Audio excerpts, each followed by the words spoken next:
Bueno, la primera de las preguntas que creo que debemos hacernos es claramente, dada la situación impuesta en forma generalizada de la presencia de una pandemia por el virus, el novel coronavirus 2019, es cómo es que nos posicionamos ante la presente epidemia. Didier Raoult, uno de los mejores virólogos epidemiólogos del mundo, planteó claramente que tratar esta epidemia con una cuarentena así exclusiva es prácticamente tratarla como si estuviéramos en la Edad Media. En estos momentos, y entendiendo que no estamos en la Edad Media sino en el siglo XXI y que tenemos un montón de metodología que nos puede permitir definir de mejor manera el estado de situación en donde nos encontramos, debemos confinarnos a reflexionar sobre verdaderamente cuál es la gravedad de la epidemia y cómo debemos enfrentar esta epidemia.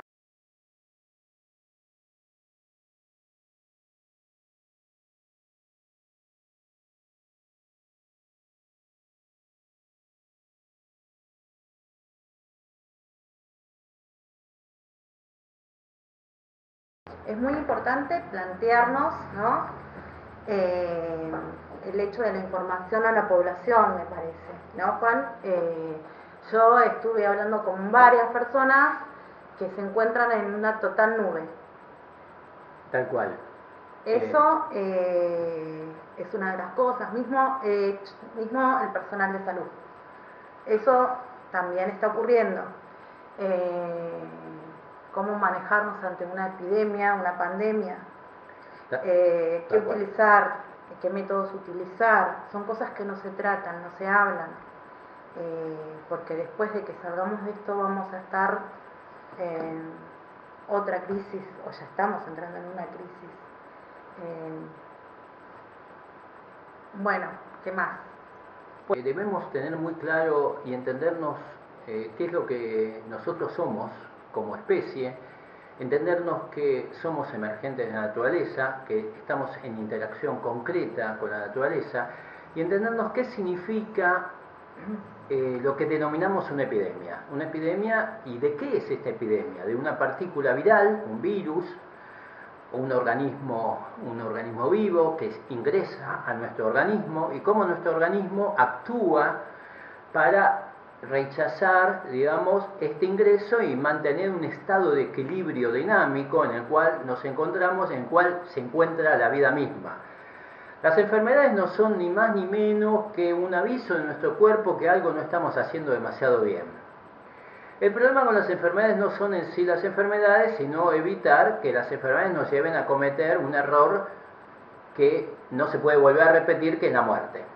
Para lo cual debiéramos entender cómo actuamos ante el ingreso de este organismo y cómo nos defendemos para que este organismo no nos lleve al proceso, a un proceso grave que nos puede llevar a la misma muerte. El primer punto que tenemos que entender es que este equilibrio dinámico y armonizante que tenemos en donde tenemos que estar para mantener lo que denominamos vida, implica la consideración de un sistema inmunológico que está en permanente interacción con todos los otros sistemas que entendemos o que conocemos que están en nuestro cuerpo: el endocrinológico, el neuronal, el circulatorio, etcétera. El cardiorrespiratorio, por supuesto.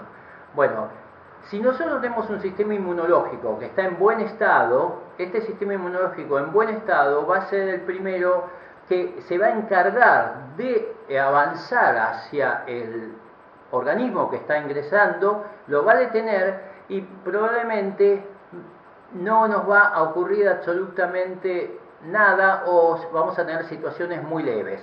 De hecho, el 60-70% de los infectados por el novel coronavirus son asintomáticos.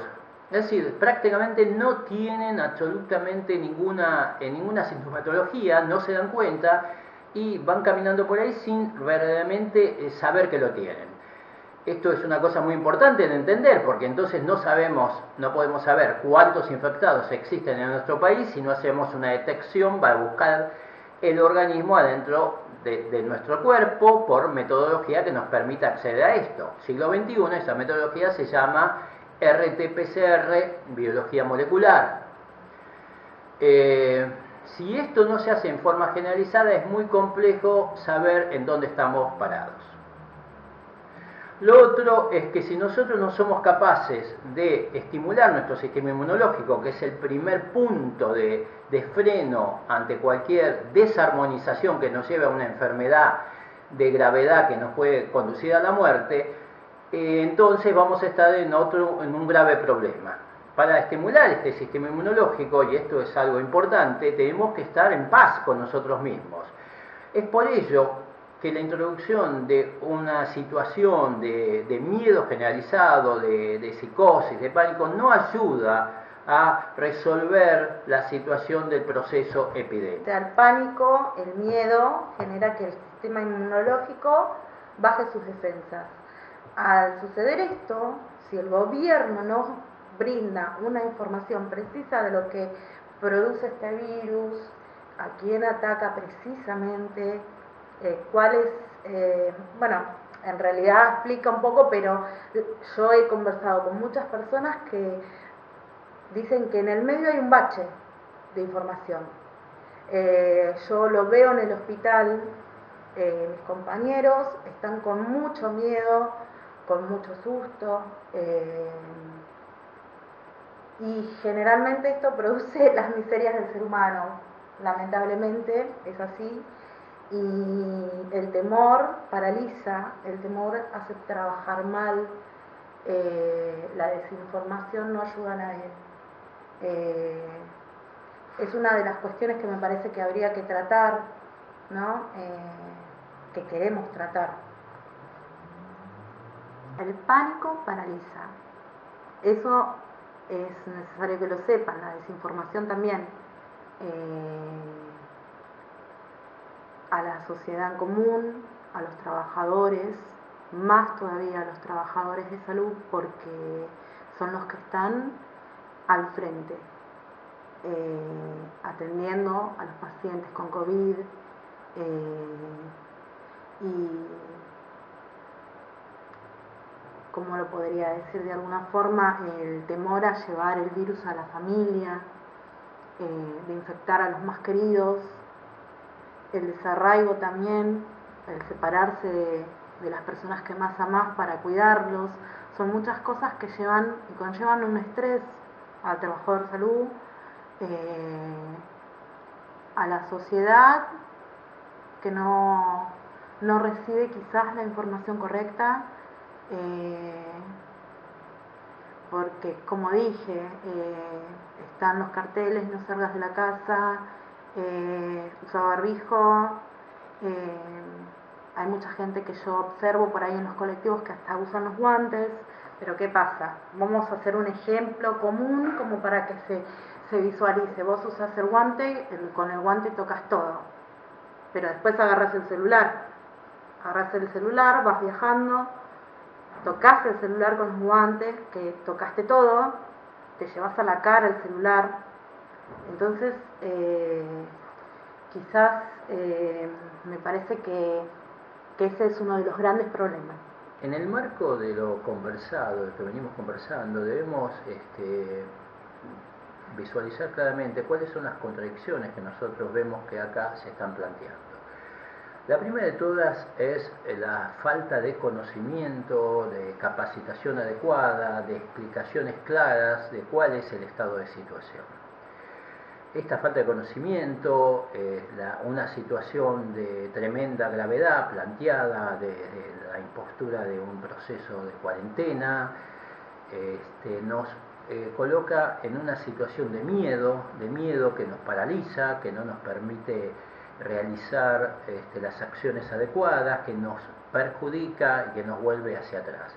Esto no solo se ve en la población general, sino se ve en lo que ocurre en los sectores de salud, tal cual, y esto hace que la situación, en vez de resolverse, se va complicando cada vez más. De los países que menor incidencia de letalidad tienen, como ser Chile, Corea del Sur, inclusive China, Rusia, etcétera, ¿qué es lo que estos países han realizado para que el virus tenga una incidencia de letalidad en esos países muy diferente de otros países como países de Europa Central como Italia, España, inclusive Holanda o Suecia? Nos tenemos que preguntar, ¿el virus tiene una visa para matar en un lado y en otros no? No, bueno, obviamente no es esa la cuestión. Concretamente, si nos hacemos esa pregunta, vamos a tener las respuestas. Las respuestas son claras. Las respuestas claras son que se ha tratado el proceso epidémico con la coherencia del siglo XXI y no con la coherencia de la Edad Media. Esto implica hacer una detección masiva y descentralizada utilizando la metodología que hoy tenemos, que es una metodología que además data de más de 30 años y que venimos aplicando en forma sucesiva e ininterrumpida para la detección de un montón de otras infecciones virales, llámese hepatitis C, hepatitis B, HIV, virus sincicial respiratorio, parvovirus, etcétera, etcétera, etcétera. Esta metodología se llama RT-PCR. Es una metodología que a esta altura tiene más de 35 años de estar siendo aplicada. Es una metodología que tiene la variedad de la RT-PCR tiempo real, que es lo que ustedes van a escuchar. Es una metodología que está al alcance de cualquier bioquímico que realmente esté dispuesto a realizarla. Lo que de acá no se entiende, y acá es donde entramos en la contradicción, es por qué no establecimos un proceso descentralizado de detección para evaluar concretamente cuál es el verdadero estado de situación. Porque este proceso de centralización de la detección en el Instituto Malbrán y en algunos otros laboratorios posteriormente, lo que hace es no darnos un estado de situación claro, y si no tenemos un estado de situación claro no sabemos en dónde estamos parados y por lo tanto no sabemos a dónde tenemos que ir. Exacto, la situación epidemiológica sería diferente. La situación epidemiológica claramente sería diferente. ¿Por qué? Si nosotros no Estas son como derivadas, Juan, perdóname que hable. No, por favor, al contrario. En shopping lo veo como unas derivadas, porque también es como hablamos, esto nos lleva a una crisis económica.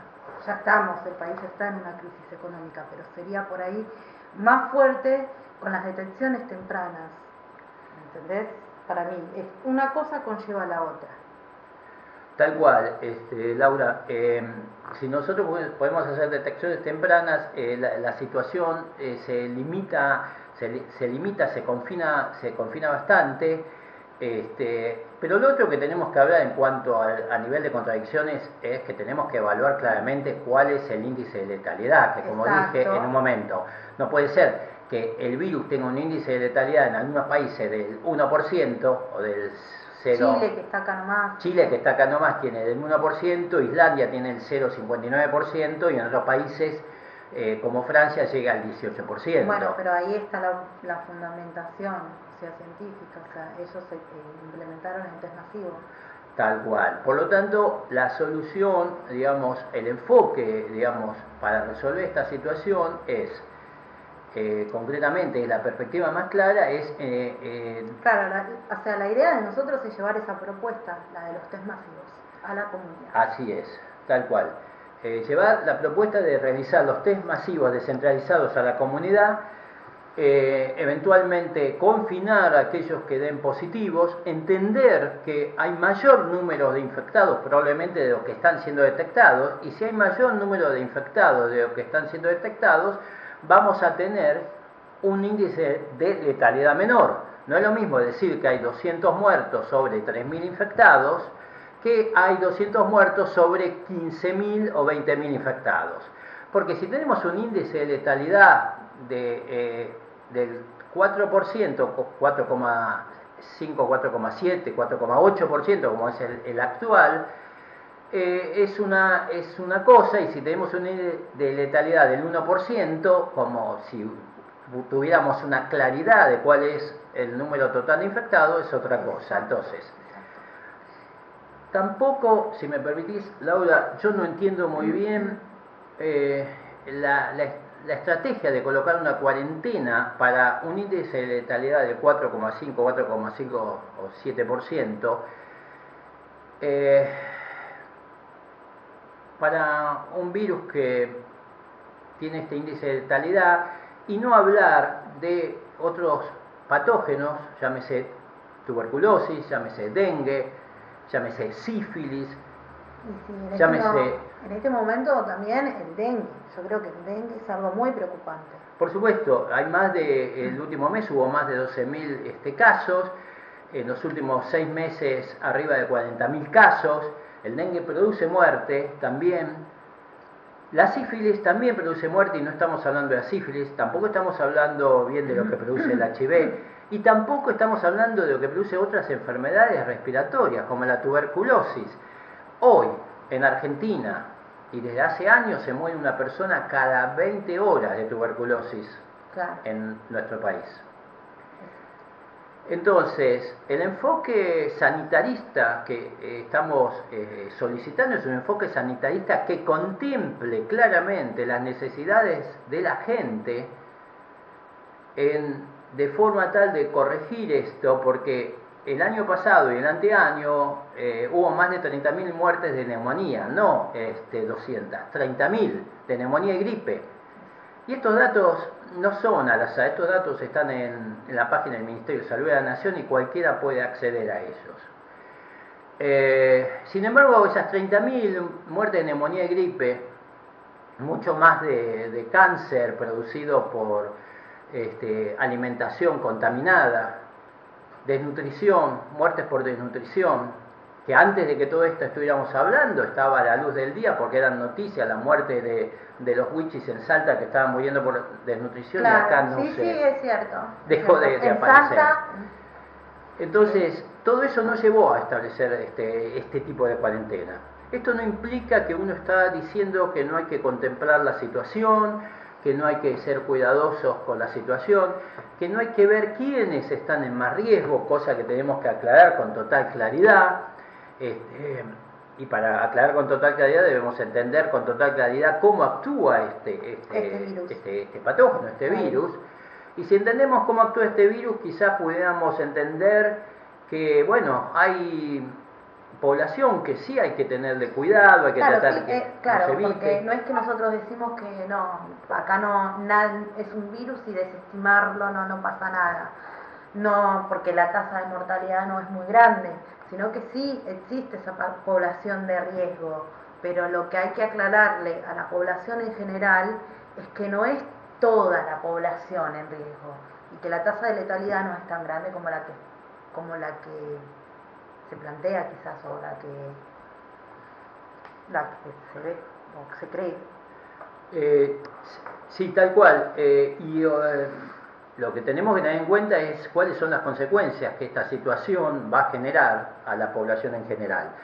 Porque las consecuencias no van a ser solamente de carácter sanitario, no es que va a haber muertos por el COVID.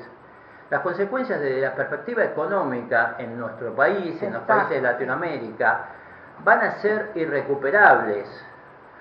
Y esto es si pensamos seriamente, porque en Europa, en el mundo, en Europa, en Estados Unidos, también va a tener consecuencias económicas. Pero la moneda que rige la economía en el mundo es el dólar y el euro.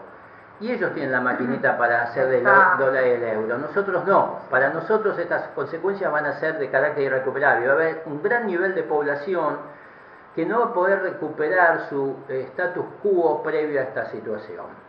Y esto no es un aviso ni nada que queremos generar mayormente. Lo que queremos generar es una reflexión para salir a plantear con claridad qué es lo que estamos haciendo y a ver cómo nos manejamos de manera de evitar que esto siga avanzando. Exacto, ese es el punto. Tratar de que sea por lo menos más como amortiguar, diría, de alguna forma. Que la caída no sea tan dura, ¿no? Por ahí. Porque es como decís, Juan, el dólar no lo fabricamos nosotros. Y nosotros ya tenemos una deuda muy importante. Entonces, los que lo van a padecer más va a ser la población más pobre. Tal cual. Entonces, y esto no es dicho por uno, sino esto lo tienen muy claro, pero muy muy claro los economistas, y los mejores economistas saben que esto es lo que va a ocurrir. La otra situación es que debemos decir con total y absoluta claridad, y que uno puede plantear, bueno, está bien, esto ocurre en 2 meses y la velocidad de propagación del virus es mayor que la de otros. Y sí, claramente la velocidad de propagación del virus puede ser mayor, y esto lleve a mayor índice o mayor rapidez de contagios que otros virus. No es lo que se muestra, por lo menos, y esto sí es una duda que uno tiene, cuando uno analiza el nivel de duplicación de infectados según los datos que nos están entregando desde el Ministerio de Salud. Entonces, acá hay preguntas que debemos hacernos. Y las otras preguntas que debemos hacernos es, bueno, perfecto, si esto es así, y entendimos, porque los países que resolvieron la situación aplicaron la detección generalizada del COVID a través de la técnica de biología molecular, ¿por qué no fabricamos nosotros técnicas de biología molecular? ¿Y por qué se las compramos a precios onerosos a las empresas transnacionales? Y esa es otra de las preguntas que debemos hacernos, porque esto nos sigue complicando desde la perspectiva económica. Desde mi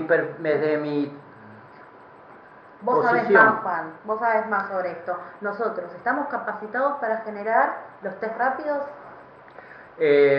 Laura, claramente estamos capacitados para generar los test, más que los test rápidos, yo te diría que son test que se basan en procesos de búsqueda de anticuerpos, sí. Y los anticuerpos tienen un periodo de ventana, que también estamos capacitados para generar eso. Estamos capacitados para generar los test, los que se denominan estándar de oro, que son los test de biología molecular.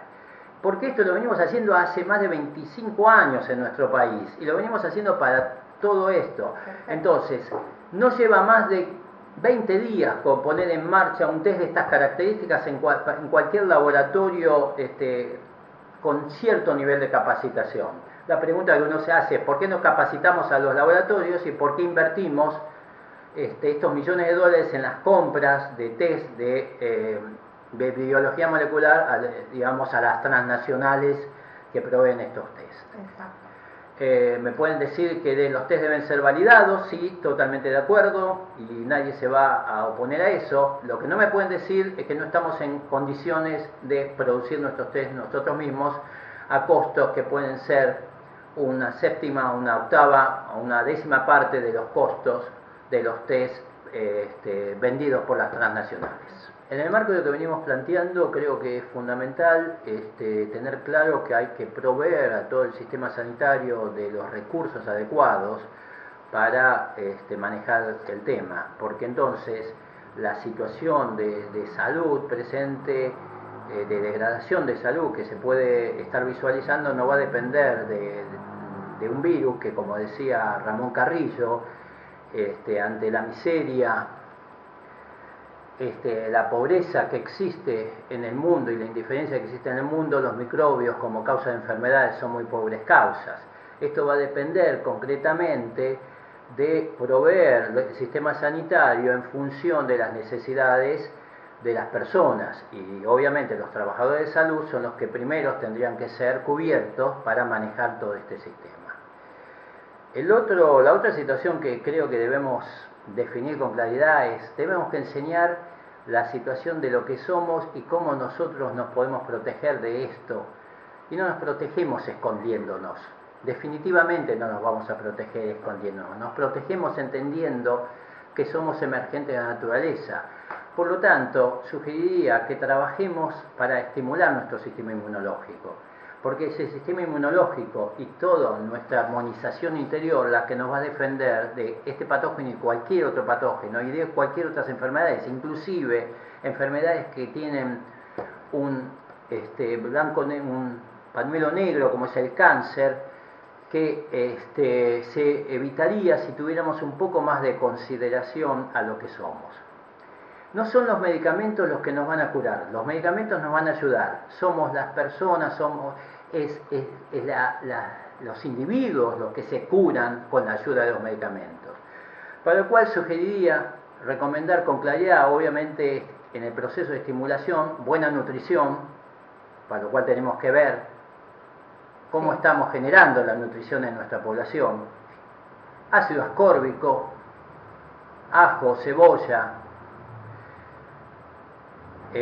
jengibre, etc. Micronutrientes, etc.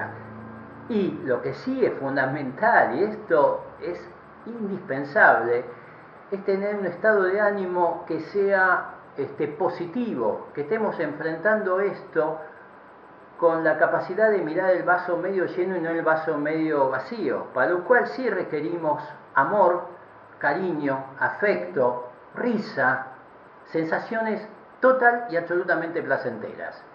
Esto va a ser mucho más importante que cualquier otra situación. En el mundo hemos vivido millones y millones de situaciones y hemos sobrevivido.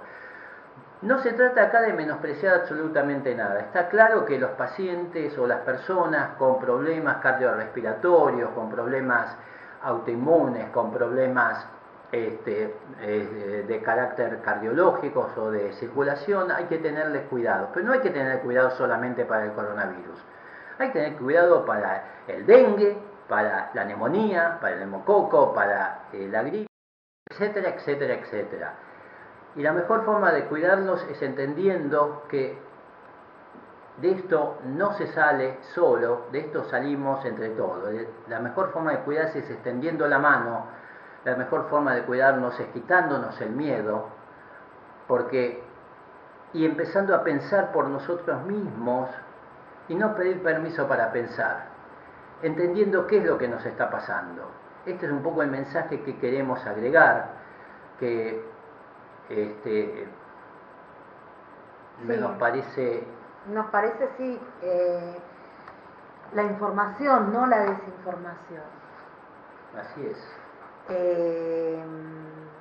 En general,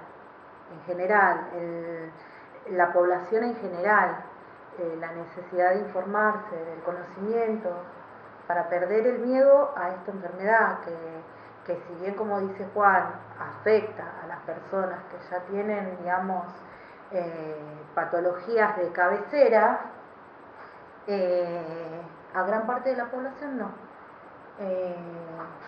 Pero es necesario perder el miedo, porque este virus va a llevar a que tengamos una enfermedad psicológica cuando esto todo se termine.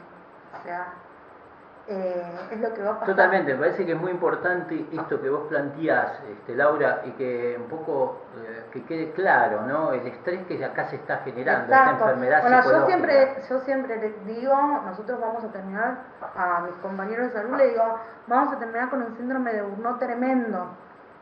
Es así, ¿por qué?